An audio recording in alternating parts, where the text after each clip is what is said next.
3 conseils pratiques, concrets, directement exploitables pour la préparation du CEB. 1.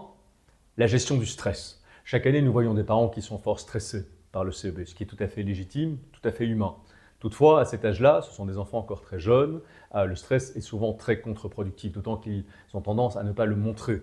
Et donc, cela cause des dégâts, c'est en tout cas contre-productif effectivement pour la préparation du CEB. Donc, veillez à ne pas trop stresser les enfants, plutôt les inscrire, et c'est notre deuxième conseil, dans une démarche qui est d'objectivation de leurs connaissances. Donc, objectiver, nous faisons ça avec des petites séries d'exercices, c'est assez aisé, objectiver leurs connaissances actuelles, donc d'éventuelles carences, parce qu'ensuite on pourra travailler effectivement ces carences. Donc plutôt que d'être dans une démarche de stress tout azimut à 360 degrés, objectiver les connaissances pour pouvoir insister dans un programme de préparation sur d'éventuelles petites carences qui auront été constatées. Et troisième conseil, veiller à la régularité dans l'effort. Ne pas lancer nos enfants, nous aussi nous sommes parents, donc nous sommes passés par là, dans des tunnels d'effort juste avant le CEB, privilégier un programme modéré, mais régulier, sans faille, sans exception, entre le début du programme et, si possible, avec quelques mois tout de même de distance et le passage donc du CEB proprement dit. Donc, 1. Veiller à la question très importante et vraiment fondamentale pour des enfants de cet âge-là.